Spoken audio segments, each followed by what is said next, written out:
À la une de l'actualité ce vendredi, l'indignation du gouvernement burkinabé suite aux propos de RFI concernant le recrutement massif de volontaires pour la défense de la patrie, des propos qui pourraient engendrer des conséquences néfastes que l'exécutif burkinabé condamne avec fermeté.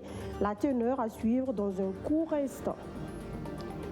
C'est justement ce 4 novembre que prend fin cette opération d'enrôlement des supplétifs de l'armée. Y a-t-il eu engouement ou pas ici à Ouagadougou? Le constat à suivre dans cette édition. Mesdames, Messieurs, bonjour, soyez les bienvenus si vous nous rejoignez sur BF1. Pour commencer, cette réaction du gouvernement burkinabé suite à la revue de presse du 2 novembre dernier de Jeune Afrique, relayée par Radio France Internationale RFI. En effet, nos confrères de RFI, dans leurs commentaires sur l'article, ont soutenu, je cite, « Alors que les groupes armés d'autodéfense et les VDP recrutent majoritairement au sein de la communauté Mossi, les groupes djihadistes, eux, puisent largement dans la communauté Peul. » Fin de citation. Le gouvernement burkinabé s'insurge contre ces propos mensongers et sans fondement. Il se dit particulièrement outré par les allégations tendancieuses du journaliste de RFI qui, dans sa conclusion de la revue de presse, a estimé, je cite encore, « il y a de quoi nourrir les exactions ethniques, locales et engendrer un cycle de violence et de représailles sans fin. » Fin de citation. Le gouvernement burkinabé, tout en regrettant donc cette actualité fiction, fruit de l'imaginaire des rédactions de ces deux médias, a été relayée avec toutes les conséquences que cela pourrait engendrer, condamne fermement le traitement cavalier et léger réservé à ce sujet sur les VDP et réaffirme son attachement aux droits du public à l'information, à la liberté de la presse et à l'expression libre des opinions dans le respect bien sûr de l'éthique et de la déontologie professionnelle des journalistes. Voilà, et comme annoncé en titre, c'est ce 4 novembre que prend fin l'opération de recrutement des volontaires de la défense de la patrie. Lancée le 24 octobre dernier, l'État veut recruter 50 000 volontaires, dont 15 000 VDP nationaux pour la défense de la patrie et 35 000 pour sécuriser les communes. En attendant un bilan exhaustif, une de nos équipes a fait le tour de quelques sites d'enrôlement à Ouagadougou. Le moins que l'on puisse dire, c'est que l'engouement qui était très faible au départ s'est mieux fait sentir par la suite. Le constat de Luc Pacbelga. Dites aux terroristes et aux groupes armés qu'on arrive. Message de jeunes qui viennent de s'inscrire pour le recrutement de 15 000 volontaires pour la défense de la patrie VDP nationaux à Ouagadougou.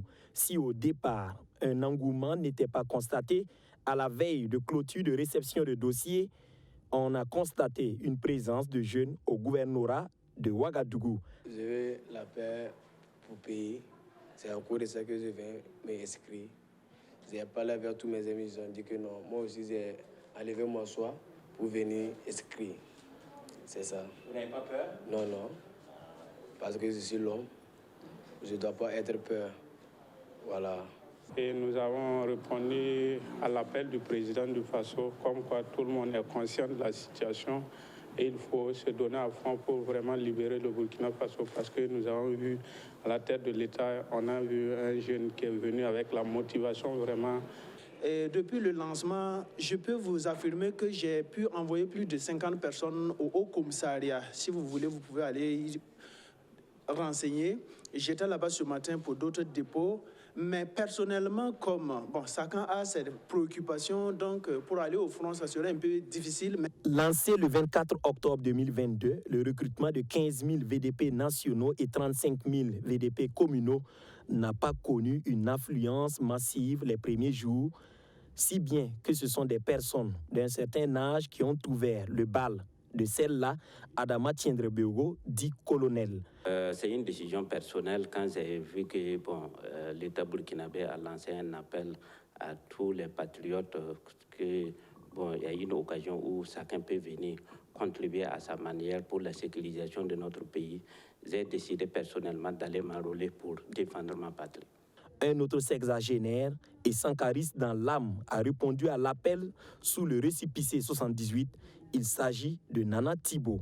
Pendant la guerre Mali-Burkina, moi je me suis inscrit pour aller au front.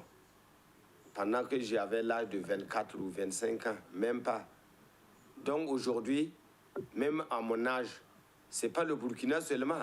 Ailleurs, vous allez voir, en Ukraine, combien de personnes âgées se sont allées faire inscrire pour faire face à la Russie.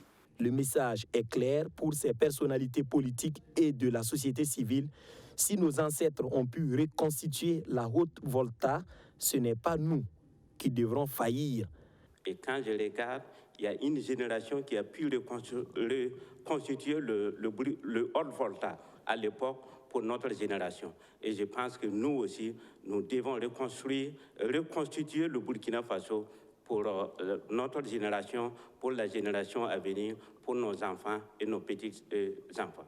Nana Thibault va plus loin, brandir des drapeaux de pays étrangers et se dérober à l'appel des autorités actuelles est une lâcheté. Et dès lors qu'il y a une guerre, tout le monde prend les armes. Il faut que chacun prenne les armes pour faire face à l'ennemi. Mais sortir soutenir un président. Et dès lors qu'il y a quelque chose, on vous demande de sortir, vous ne partez pas. Et vous-même, vous voyez, c'est une chose et son contraire.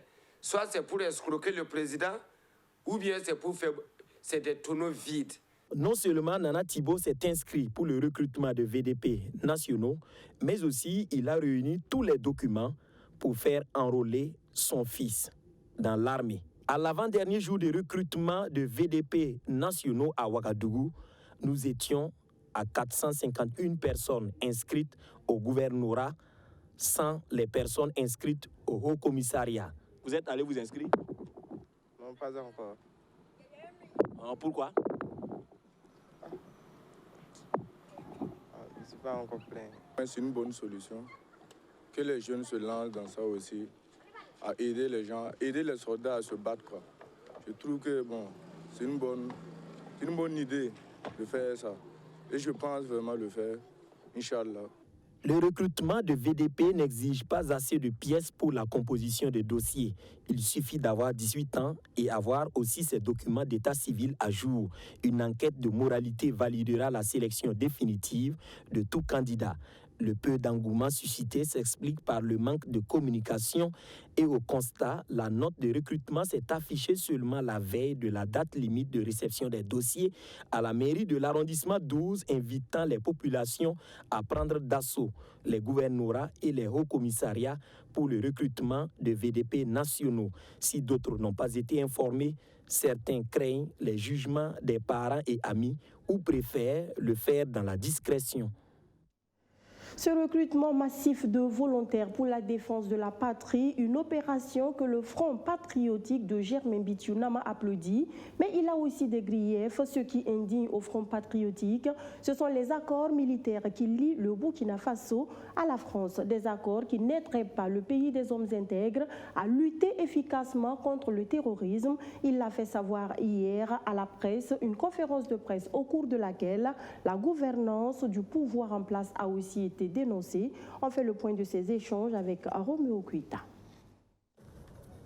Du MPSR 1, dirigé par Paul-Henri Sandaogo Damiba, au MPSR 2, conduit par Ibrahim Traoré, le flou règne toujours sur la composition de ce mouvement politique, selon le Front patriotique, qui estime que depuis plus de 10 mois, les Burkinabés sont gouvernés par un organe dont la seule personnalité officiellement connue est son président. Inacceptable pour Germain Bitionama et ses compagnons, qui demandent au capitaine président et ses collaborateurs de montrer patte blanche. L'État semble être aux mains d'une organisation secrète, constituée d'acteurs de l'ombre, dont le peuple ne connaît absolument rien.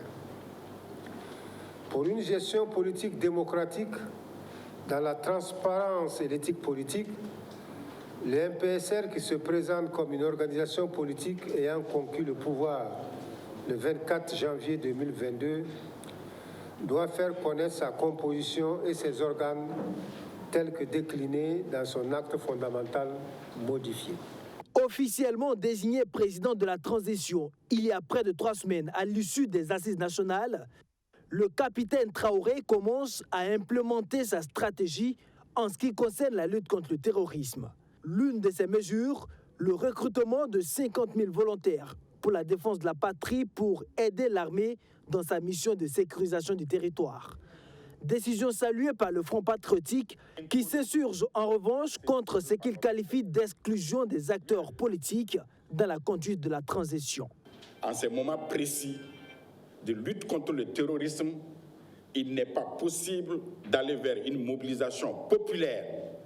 Il n'est pas possible d'aller vers une défense populaire si les partis politiques, les mouvements politiques et l'ensemble des Burkinabés ne sont pas mobilisés pour que dans les villes, les villages, les campagnes et les quartiers, il puisse y avoir chacun à son poste de combat pour aller de l'avant. De l'avis de cette organisation de veille, l'autre réforme à envisager pour plus d'efficacité dans la lutte contre l'insécurité, c'est la révision des accords militaires avec la France. Nous avons appris que pour commander un type d'arme, il fallait avoir l'aval, la caution de la France. Là, il y a un problème. Ça veut dire tout simplement qu'on n'a même pas la liberté de commander les armes que nous voulons et où nous voulons. Ce qui veut dire qu'à la longue, ou peut-être dans un proche immédiat, il faudra penser à une révision de ces accords. Depuis la prise du pouvoir par le capitaine Ibrahim Traoré, la question des partenariats occupe le débat public. Ces dernières semaines, l'on a assisté à plusieurs manifestations de rue appelant les autorités actuelles à faire appel à la Russie.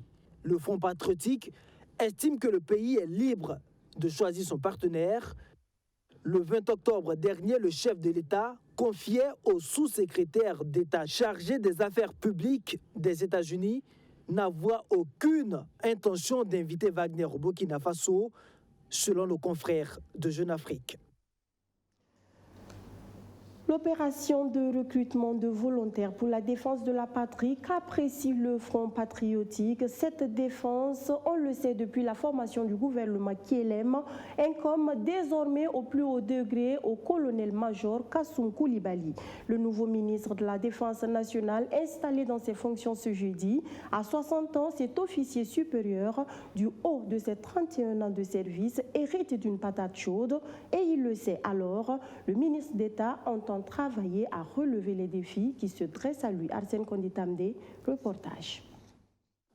C'est en 1991 que le colonel-major Kassoum Koulibaly a reçu ses épaulettes de sous-lieutenant. Aujourd'hui âgé de 60 ans, il totalise 31 ans de service au sein des forces armées burkinabées. Officier militaire ayant servi dans la gestion du matériel et la logistique, il prend désormais les commandes du ministère de la Défense et des anciens combattants dans un contexte sécuritaire tendu. J'en mesure la portée, non sans au préalable leur témoigner toute ma gratitude pour cette confiance et les rassure que j'engagerai toute mon énergie pour le soutien de tous, pour que notre département relève les défis qui sont les siens. Pour y parvenir, il nous faut rester soudés afin de faire face intelligemment aux turbulences d'une nouvelle étape historique de la vie, ou plutôt de la survie de nos États. Le nouveau patron de la Défense nationale veut aussi travailler pour la cohésion au sein de la Grande Muette. Il invite toutes les composantes à privilégier avant tout les intérêts supérieurs de la nation. Vite, faisons notre mieux en abandonnant nos égos pour l'unique intérêt de la patrie. J'appelle de tous mes voeux les chefs militaires, les officiers, les leaders avancés de notre institution à donner le tempo de ce changement pour mobiliser les hommes. Faisons nôtres les principes et valeurs connus qui gouvernent la vie militaire. La discipline, le sens du devoir et de l'honneur. Avant d'être nommé ministre, le colonel-major Kassoum Koulibaly a occupé plusieurs postes au sein des forces armées nationales. Il a entre autres été chef de cabinet du ministre entre 2010 et 2013, chef de corps du bataillon du matériel entre 2014 et 2015 et chef de la division logistique de l'état-major général des armées entre 2017 et 2018. Le colonel-major Kassoum Koulibaly, qui a désormais les pleins pouvoirs pour diriger le département de la Défense nationale, même son de cloche au département des Affaires étrangères, où Olivia Rwamba est également prête pour relever les défis de l'heure de la diplomatie burkinabé. Pour cette diplomate de carrière, c'est un retour à la maison des mains du secrétaire général du gouvernement. Elle et le ministre délégué chargé des Burkinabés de l'étranger, Jean-Marie Traoré, ont reçu leur certificat de prise de fonction. C'était ce jeudi en présence de Justin Amonto qui nous compte l'événement. Confiance renouvelée à Olivia Rwamba, ministre des Affaires étrangères, de la coopération régionale et des Burkinabés de l'extérieur. Ce 3 novembre 2022, elle reçoit des mains du secrétaire général du gouvernement le certificat de prise de fonction. Une démarche qui marque sa nouvelle prise de fonction officielle à la tête du ministère en charge des Affaires étrangères. Confiance renouvelée aussi à son ministre délégué Jean-Marie Traoré. Cette reconduction est le signe du travail que nous avons communément abattu et qui rentre dans le cadre de la sauvegarde des intérêts du Burkina Faso. Le ministre délégué et moi-même sommes heureux de vous retrouver encore pour qu'ensemble nous continuions à travailler sur les chantiers que nous avons bien voulu ouvrir ensemble et nous allons les reprendre là où nous les avons laissés. Ils vont poursuivre leur travail dans le gouvernement actuel. Un gouvernement de combat selon les autorités de la transition. Pour quelques agents du département en charge des affaires étrangères, Olivia Rwamba a des valeurs qui comptent énormément aux yeux des autorités actuelles de la transition. Je dirais qu'elle a des valeurs humaines.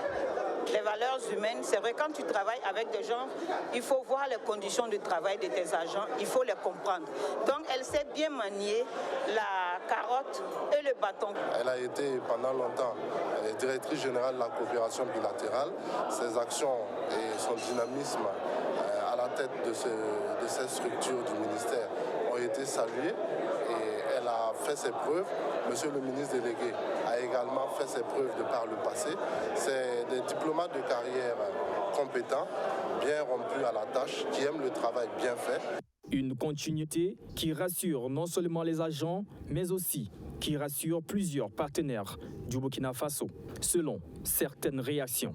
Je pense que cette continuité rassure les partenaires parce qu'ils ont en face d'eux une personne connue, avec une équipe connue qui va donc travailler à respecter ce qui a été pris comme engagement et à permettre au pays de revenir dans une situation démocratique normale. Ministre des Affaires étrangères, Olivia Rwamba s'engage à décourager toute démarche qui auront pour but de saper les résultats durement engrangés pour le développement de la diplomatie burkinabé. Pour elle, la différence entre le possible et l'impossible se trouve dans la détermination pour défendre des causes nobles. Direction à présent la région des Cascades. Dans ce contexte marqué par la perte de vitesse de certaines de nos valeurs, le gouvernorat de la localité veut susciter chez les plus jeunes cette appartenance à la patrie qui rime avec le respect de ses symboles. En ce début donc de mois, il a procédé à la montée des couleurs à la direction régionale de l'éducation préscolaire, primaire et non formelle. Cédric Wilfried Mabieu y était. Voici son reportage. Le gouverneur de la région des Cascades a procédé à la montée du drapeau en ce début du mois de novembre à la direction régionale de l'éducation préscolaire primaire et non formelle.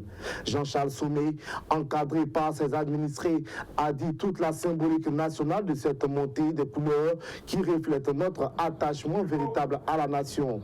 Des mots adressés également aux élèves présents par le premier responsable de l'éducation préscolaire primaire de la région. C'est nous qui devons donner l'exemple. crois que voilà pourquoi nous avons invité les élèves pour qu'ils assistent à ça, pour cultiver déjà l'amour du drapeau envers ça. Nous sommes heureux de vous accueillir et nous souhaitons que, en tout cas, cette cérémonie puisse se perpétuer pour permettre aux gens de prendre conscience que notre pays, d'abord, ça commence par les drapeaux. C'est un symbole fort que nous devons respecter, aimer, porter dans notre cœur. Le gouverneur de la région des Cascades a saisi cette occasion pour exhorter les directeurs régionaux et chefs de service à véhiculer le message de l'enrôlement des volontaires pour la défense de la patrie. Je voudrais vous inviter toujours à vous mobiliser pour honorer notre drapeau. C'est tout le symbole qui nous réunit, qui nous assemble et qui nous donne plus de force pour vaincre notre adversaire. La mobilisation pour la reconquête du territoire, à savoir le recrutement des VDP. 50 000 VDP à recruter, 15 000 pour la cause nationale, 35 000 au profit des 350 communes, donc 100 comités, 100 par commune. Donc c'est de sensibiliser vos parents sans distinction de sexe, ni d'âge, défense du territoire incombattu. Pour le mois de décembre, c'est la direction régionale des sports des Cascades qui aura le privilège de la montée du drapeau. Et puis, le sport, facteur de cohésion sociale, le promoteur de Festicolor Round met à profit la 6e édition de l'événement pour une pratique sportive. Au Palais des Sports Ouaga 2000, l'édition 2022 a réuni le week-end dernier des jeunes et des forces de défense et de sécurité. Vous allez le voir, l'instant était tout simplement convivial. Océane d'abonnés, Sandrine Zougouri, reportage. Grande mobilisation au Palais des Sports de Ouaga 2000. Des jeunes de tout âge viennent profiter de Festicolor Round. Un mini-marathon où les participants s'aspergent de poudre colorée. La joie et l'ambiance sont au rendez-vous de cette 6e édition, organisée de concert avec les forces de l'ordre. Par cette activité qui réunit des entités qui ne fument pas toujours, le calumet de la paix, les promoteurs veulent promouvoir la cohésion sociale au sein de la communauté, surtout en cette période de crise. C'est un marathon qui sort du commun parce que l'esprit, c'est de rassembler la jeunesse autour d'un idéal, c'est-à-dire faire du sport sans tabac, sans alcool et sans violence, promouvoir la cohésion sociale et surtout l'intégration entre les civils et les forces de l'ordre. Parce que nous remarquons que de plus en plus, l'un a besoin de l'autre, l'autre aussi a besoin de l'un. Donc, on se dit qu'en mettant en place cette activité, on pourrait quand même renforcer l'initiative qui est de perdurer en tout cas cette paix au Burkina Faso. Cette initiative est jugée salutaire par les participants. Il s'agit d'une activité de divertissement, un divertissement sain et qui permet aux uns et aux autres de se retrouver dans un environnement convivial, partager de la bonne humeur et surtout en faisant du sport. C'est une activité pleine de réjouissance, voilà. Donc je voulais aussi me joindre à tout ce beau monde-là. Et puis fêter, comme le nom l'indique, le Festicolor Round. C'est vraiment fun, sans alcool et sans trucs, c'est vraiment intéressant. Et le sport est là, c'est vraiment très très intéressant. Je ne pouvais pas rater ça. Cette activité bénéficie du soutien financier et technique de Move Africa Burkina, de World Coca Burkina Faso et Amgol et Sakan. Nous restons dans le domaine sportif pour vous dire que le match aller du retour de cadrage de la Coupe de la Confédération africaine de football. Dans le cadre de ce match aller donc, le Rail Club du Kadiogo a reçu ce 2 novembre à Cotonou au Bénin, Saint-Éloi Lupopo de la RDC. Les champions du Burkina Faso n'ont pas fait le poids devant l'adversaire. Ils se sont inclinés 0-1. L'entraîneur du RCK, Amadou Sampo, pointe du doigt les mauvaises conditions de préparation et la maladresse, mais reste optimiste. Il soutient que la qualification est possible le 9 novembre prochain à Kinshasa. Retour sur les temps forts de ce face-à-face avec Madi Zongo et Maxime Ilboudou. Le Rail Club du Kadiogo a reçu le 2 novembre à Cotonou, Saint-Éloi, Lupopo de la RDC en match aller du tour de cadrage de la Coupe de la Confédération. Battu 1-0, le coach Amadou Sampo pointe du doigt le calendrier. On a fait un match très physique au niveau de Kinshasa face à Vita. Et on a voyagé le lendemain d'air arrivé, on devrait jouer 2 jours après. Et à 15h30, on connaît aussi la chaleur de notre pays. Et juste après ça, on doit enchaîner encore un match le vendredi. Voilà, donc à 15h30 encore, c'est pas simple. Et voyager à 48 heures du match, et on n'a pas pu faire l'entraînement parce qu'on est arrivé carrément dans la soirée. Voilà, donc ce n'est qu'une seule séance réellement qu'on a pu faire. Et face à un adversaire qui a refusé carrément de jouer mercredi, et samedi, 2 journées, et qui est venu le jeudi pour pouvoir bien peaufiner l'état physique. Donc c'est ça qui fait la différence. Le résultat aurait pu être différent si les joueurs avaient pu concrétiser les occasions de but qu'ils se sont créées, déplore Amadou Sampo. Le seul problème encore chez nous, c'est notre péché mignon de pouvoir concrétiser nos occasions. Voilà, comme d'habitude, et quand vous regardez, on méritait de revenir au moins avec le match nul. On vandage nos occasions. Et les difficultés chez nous, c'est d'avoir perdu la ligne d'attaque de l'équipe championne. Et on prend encore des éléments pour pouvoir venir le faire et qui n'arrivent pas à le mettre au fond. Bon, c'est pas ça qui s'explique parce que dans le football, il faut être des compétiteurs. Cette victoire donne un certain avantage à Saint-Éloi-Lupopo, mais la tête pensante des champions du Burkina pense que la qualification est possible. Et pour le match retour, on va aller chercher la qualification au niveau du Congo. C'est bien vrai que c'est difficile parce que dans l'ascendant psychologique, c'est une équipe qui a pris. Voilà, mais c'est possible. Donc dans les vestiaires, je voyais même les joueurs qui se chamaillaient. C'est déjà bien dans le mental. C'est un adversaire qu'on peut prendre. Mais ça reste le football et il faut toujours aussi limiter peut-être la confiance. Mais je pense qu'on va trouver la solution à Kinshasa. Le match retour se joue le 9 novembre sur la pelouse du Stade des Martyrs à Kinshasa. Voilà, avant de poursuivre ce journal, parlons économie à présent. Où que nous soyons dans n'importe quel secteur d'activité, les acteurs sont tous préoccupés par une question. Comment améliorer notre état économique? Eh bien, pour ceux qui sont vraiment intéressés par cette question, voilà, Roméo Chouaké, spécialiste de ces questions, a donné des astuces. C'était au cours d'une conférence de presse une conférence publique, à laquelle Benjamin Kwame a participé. Regardez. C'est un exercice qui vise à propulser des personnes au niveau supérieur de réalisation. Roméo Chouaké, ce coach d'excellence, le pratique depuis des années. Et il le répète face au public burkinabé. Des Burkinabés qui sont confrontés en majorité à la crise sécuritaire, l'exactivité économique au ralenti, certains qui désespèrent quant à l'avenir de la nation. En intervenant sur la thématique « Comment améliorer notre état économique, quelle que soit notre économie », le conférencier entend faire comprendre aux Burkinabés qu'il n'y a aucune situation difficile qui demeure éternelle. Pour sortir de ce carcan, chaque citoyen doit considérer que sa propre personne est d'abord une richesse. Il faut oser dans ses actions bâtir une communauté économique afin d'en tirer profit d'abord pour soi-même et pour la nation. L'économie la plus importante au monde, c'est mon économie personnelle. Il s'agit de moi. Parce que je suis une économie. Si depuis ce matin, quelqu'un a effectué des dépenses, ça veut dire que quelqu'un a consommé. Nous sommes d'accord? Si depuis ce matin, quelqu'un a vendu quelque chose, ça veut dire que la personne a fait rentrer des recettes. On est ensemble. Vous êtes en train de faire de l'économie. Chaque fois que vous consommez, vous achetez, vous payez, vous êtes en économie. Que si vous aviez pris votre économie personnelle au sérieux, comme plein de choses que vous avez prises au sérieux, aujourd'hui vous seriez déjà plus loin que ça.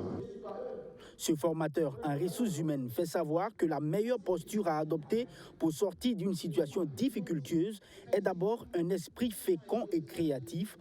Il faut dynamiser ses opportunités, car tout est dans le mental. Il faut juste un supplément dans les efforts pour passer de performant à excellent, ajoute cet entraîneur. À l'endroit de tous les Burkinabés qui tendent à perdre le goût de l'espoir à cause de la menace sécuritaire ou à tout autre problème de la vie, il faut gérer ses émotions en toute situation.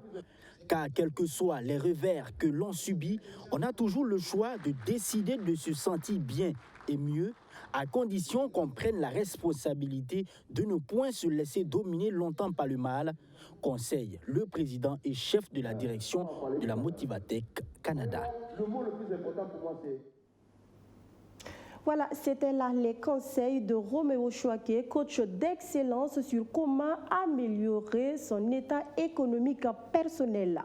Ce qui nous amène à l'actualité internationale, l'actualité hors de chez nous aujourd'hui, c'est le regain de tension entre l'armée congolaise et les rebelles du M23, une rébellion qui vient de lancer une nouvelle offensive. Elle a désormais 2 villes du nord Kivu sous son contrôle. L'armée riposte, mais en vain. Les populations fatiguées d'essuyer les guerres sanglantes sont descendues dans les rues. Plus de précisions avec nos confrères d'Africa News. Des centaines de personnes dans les rues de Bukavu ce mercredi en République démocratique du Congo. Elles s'étaient mobilisées contre la rébellion du M23, brûlant des drapeaux français et de l'Union européenne et scandant des slogans hostiles au pays accusé par Kinshasa de soutenir les rebelles.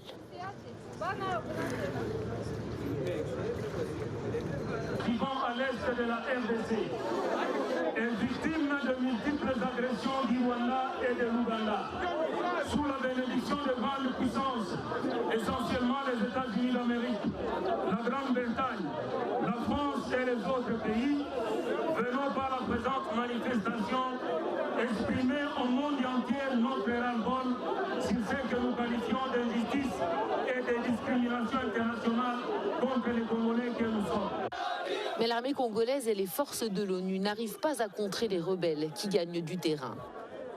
Et donc, il faut que notre armée soit bien faite, soit bien stable et soit bien dotée des moyens. Et là, j'invite tous les jeunes aussi à adhérer massivement.